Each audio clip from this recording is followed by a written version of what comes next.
হরে কৃষ্ণ। আজ 29শে চৈত্র 1432 ও 13ই এপ্রিল 2026 একাদশী বরুথিনী ও নীলের উপবাস। আজ আমি এই পবিত্র দিনে শ্রীমদ্ ভাগবতম পাঠ করছি। আজ আমি পাঠ করছি শ্রীমদ্ ভাগবতমের চতুর্থ স্কন্দ দ্বিতীয় ভাগ পঞ্চবিংশতি অধ্যায় রাজা পুরঞ্জনের কাহিনীর শ্লোক 18 থেকে 23। হরে কৃষ্ণ কৃষ্ণ কৃষ্ণ হরে হরে, হরে রাম রাম রাম হরে হরে। শ্লোক 18। হিম নির্ঝর বিপ্রুষৎ কুসুমাকর বায়ুনা চলত প্রবাল বীট পনলিনী তট সম্পদি। অনুবাদ: সরোবরের তটস্থিত বৃক্ষের শাখাগুলি বসন্ত বায়ুর দ্বারা বাহিত তুষারাচ্ছাদিত পর্বতের ঝর্ণার জল প্রাপ্ত হচ্ছিল। তাৎপর্য: এই শ্লোকে হিম নির্ঝর শব্দটি বিশেষভাবে তাৎপর্যপূর্ণ। ঝর্ণা রসের সম্পর্কের দ্যোতক। শরীরে বিভিন্ন প্রকার রস রয়েছে, তাদের মধ্যে সর্বশ্রেষ্ঠ রস হচ্ছে শৃঙ্গার রস বা আদি রস। যখন এই আদি রস বা যৌন বাসনা কামদেব দ্বারা প্রেরিত বসন্ত বায়ুর সংস্পর্শে আসে, তখন তা উত্তেজিত হয়ে ওঠে। অর্থাৎ এই সবই হচ্ছে রূপ, রস, গন্ধ, শব্দ ও স্পর্শের দ্যোতক। বায়ু হচ্ছে স্পর্শ, ঝর্ণা হচ্ছে রস, বসন্ত বায়ু কুসুমাকর হচ্ছে গন্ধ। এই সমস্ত বিবিধ ভোগ জীবনকে অত্যন্ত আনন্দময়, হরে কৃষ্ণ, আনন্দদায়ক করে তোলে।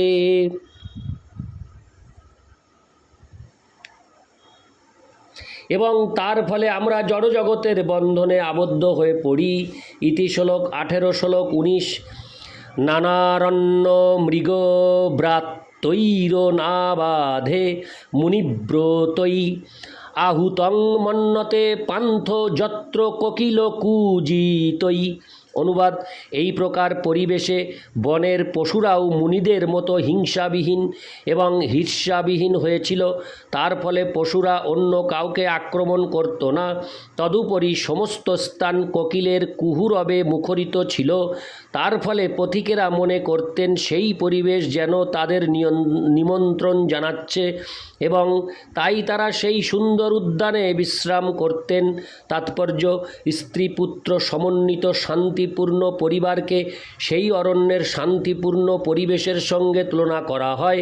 সন্তানেরা হিংসাবিহীন পশুর মতো, কিন্তু কখনো কখনো স্ত্রী এবং পুত্রদের স্বজনাক্ষ দস্যু বা আত্মীয় স্বজন নামক দস্যু বলা হয়। কঠোর পরিশ্রম করে মানুষ ধন সংগ্রহ করে, কিন্তু স্ত্রী পুত্রেরা সেই ধন সম্পদ বনের দস্যু তস্করদের মতো লুণ্ঠন করে নেয়।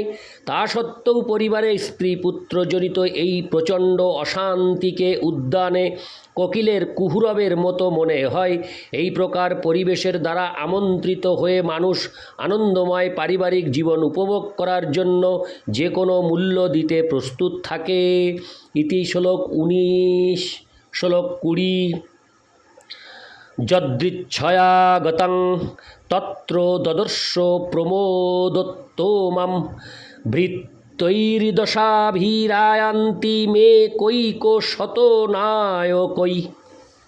অনুবাদ: সেই অতি সুন্দর উদ্যানে বিচরণ করতে করতে রাজা পুরঞ্জন সহসা এক অত্যন্ত সুন্দরী রমণীকে দেখতে পেলেন, যিনি যদৃচ্ছাক্রমে ভ্রমণ করতে করতে সেখানে এসে উপস্থিত হয়েছিলেন। তার সঙ্গে 10টি ভৃত্য ছিল এবং তাদের প্রত্যেকের সঙ্গে শত শত পত্নী ছিল। তাৎপর্য: দেহকে ইতিমধ্যে একটি সুন্দর উদ্যানের সঙ্গে তুলনা করা হয়েছে। যৌবনে কামভাব জাগরিত হয় এবং বুদ্ধি মানুষের কল্পনা অনুসারে বিপরীত লিঙ্গের সঙ্গ করার জন্য উন্মুখ হয়। যৌবনে পুরুষ অথবা স্ত্রী উভয়েই তাদের বুদ্ধি অথবা কল্পনা অনুসারে বিপরীত লিঙ্গের অন্বেষণ করে। বুদ্ধি মনকে প্রভাবিত করে এবং মন 10টি ইন্দ্রিয়কে নিয়ন্ত্রণ করে। 5টি ইন্দ্রিয় জ্ঞান আহরণ করে এবং অন্য 5টি ইন্দ্রিয় সরাসরিভাবে কর্ম করে। প্রতিটি ইন্দ্রিয়ের বহু বাসনা থাকে, সেটিই হচ্ছে দেহ, এবং দেহে অবস্থান করে যে দেহী বা পুরঞ্জন তার স্থিতি। ইতি শ্লোক 20, শ্লোক 21। পঞ্চ শীর্ষাহীনা গুপ্তাং প্রতিহারেণ সর্বতো অন্বেষো মনামৃষো ভমো প্রৌঢ়াং কামরূপিণীম। হরে কৃষ্ণ। শ্লোক 21-এর অনুবাদ। সেই রমণী 5টি মস্তক বিশিষ্ট একটি সর্পের দ্বারা চারদিক থেকে সুরক্ষিত। তিনি ছিলেন অত্যন্ত সুন্দরী ও যুবতী এবং তাকে উপযুক্ত পতির অন্বেষণে অত্যন্ত উৎসুক বলে প্রতীত হচ্ছিল।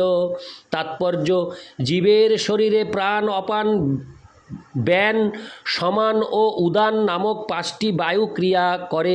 এই পঞ্চ প্রাণ বায়ুকে একটি সর্পের সঙ্গে তুলনা করা হয়েছে, কারণ সর্প কেবল বায়ু ভক্ষণ করে জীবন ধারণ করতে পারে। বায়ুর দ্বারা বাহিত প্রাণ শক্তিকে প্রতিহার বা দেহরক্ষী বলে বর্ণনা করা হয়েছে।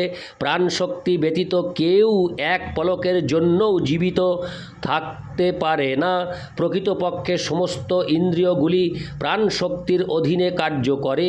সেই রমণী, যিনি হচ্ছেন বুদ্ধির প্রতীক, তিনি একজন উপযুক্ত পতির অন্বেষণ করছিলেন। তা ইঙ্গিত করে যে, হরে কৃষ্ণ, তা ইঙ্গিত করে যে চেতনা ব্যতীত বুদ্ধি ক্রিয়া করতে পারে না। সুন্দরী রমণী তখনই সার্থক হন যখন তিনি উপযুক্ত পতির দ্বারা সুরক্ষিত হন। বুদ্ধি সর্বদা নবীন থাকা উচিত, তাই এখানে অপ্রৌঢ়াম শব্দটির ব্যবহার হয়েছে। জড় সুখভোগ মানে হচ্ছে বুদ্ধির দ্বারা রূপ, রস, গন্ধ, শব্দ ও স্পর্শ উপভোগ করা। ইতি শ্লোক 21, শ্লোক 22।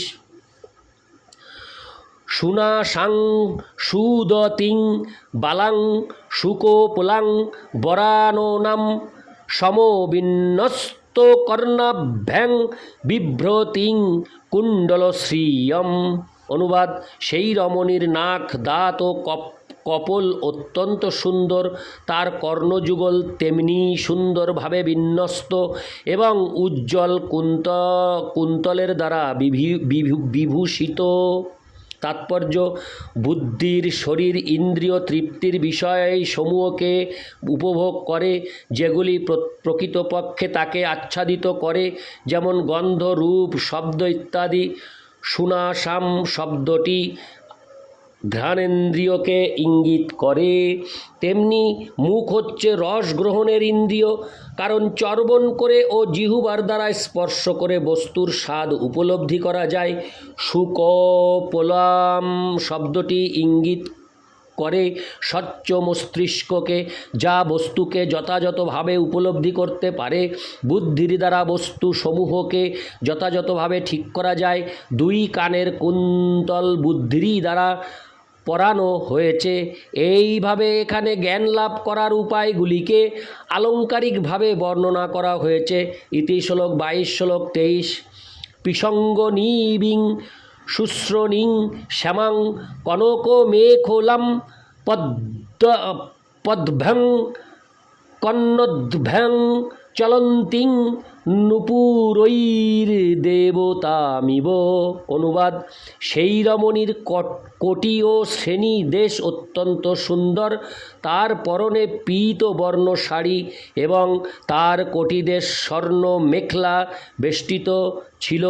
তিনি যখন ভ্রমণ করছিলেন তখন তার নূপুর থেকে কিঙ্কিণী ধ্বনি উত্থিত হচ্ছিল।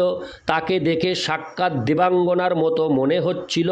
তাৎপর্য: এই শ্লোকে উন্নত নিতম্ব ও কুচযুগল সমন্বিতা সুন্দর বসনা এবং অলঙ্কারে বিভূষিতা রমণীকে দর্শন করে মনে যে আনন্দের অনুভূতি হয় তা বর্ণনা করা হয়েছে।